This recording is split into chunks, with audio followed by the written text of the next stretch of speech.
Com o objetivo de alertar sobre esse tipo de violência, o Agosto Lilás da campanha ANEPAS convida Patrícia Freitas Martins para falar um pouco sobre violência obstétrica e como essa se apresenta de forma persistente na violência contra a mulher. Olá, eu sou Patrícia Martins, sou assistente social professora e dentro da programação do Agosto Lilás do NEPAS eu vou falar sobre a violência obstétrica. Sim, infelizmente, violência obstétrica também existe, também a mulher é vítima desse tipo de violência, né?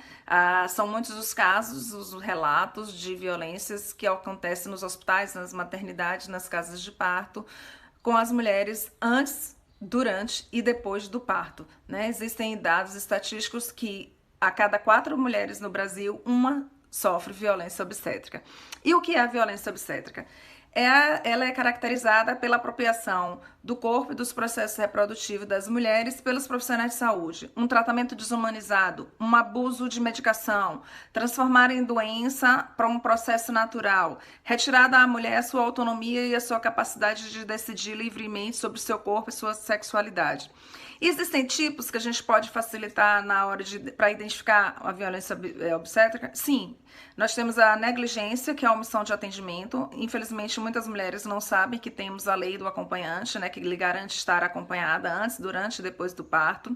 E elas são colocadas numa enfermaria, elas são colocadas num quarto isoladas e muitas já relataram de ter feito os seus partos sozinhas, sem atendimento. Isso é omissão, isso é negligência, é uma violência obstétrica. A psicológica, tratamento hostil, ameaças, gritos, ironias, humilhação. E, infelizmente, muitas mulheres relatam de que já ouviram todo tipo de barbaridades dentro desses espaços, né?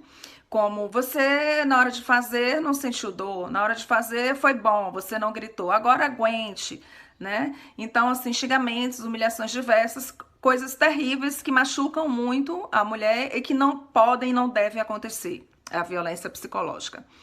Também podemos identificar a violência física, negar o alívio da dor quando há indicação técnica, manipulação e exposição desnecessária do corpo da mulher, aquela manobra de clichê que sai empurrando a barriga, não tem nenhuma evidência científica de que aquilo seja bom, seja eficiente para o trabalho de parto, uso excessivo de medicamentos e a realização da episiotomia, que também não é recomendada, que também se caracteriza como uma violência física. E uma outra, né, violência que infelizmente também acontece para as mulheres é a violência sexual.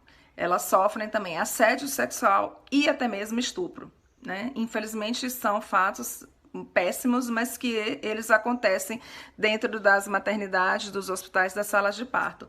Então é importante que essas mulheres tenham um bom pré-natal, um pré-natal adequado, que sejam devidamente orientadas, que saibam que elas têm direito ao acompanhante, para que, pelo menos na presença de uma pessoa da família, elas estejam mais seguras e não venham a sofrer essas violências e que a gente consiga desenvolver uma educação permanente com os profissionais de saúde, com a população, de que essas questões, essas violências, elas não podem e não devem acontecer com as mulheres. E a violência obstétrica, ela tem cor? Infelizmente, sim. É uma violência mais comum entre mulheres negras, as pretas e pardas, com menor escolaridade, com idade variando entre 20 e 34 anos, predominantemente região nordeste, parto vaginal, e que não tiveram acompanhante durante a internação, se comparado com as brancas, conforme a pesquisa Nascer Brasil.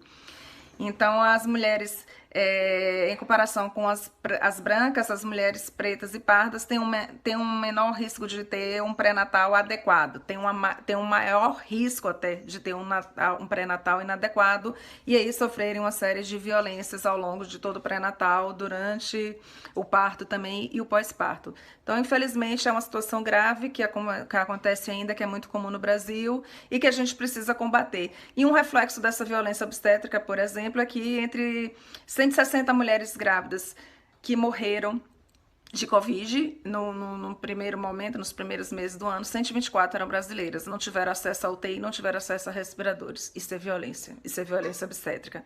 E infelizmente muitas mulheres relatam pra gente que não vão mais parir, que não vão mais engravidar, diante de tudo que sofreram, do horror que passaram. Então a gente precisa lutar e combater essa forma dolorosa que é a violência obstétrica que as mulheres infelizmente sofrem.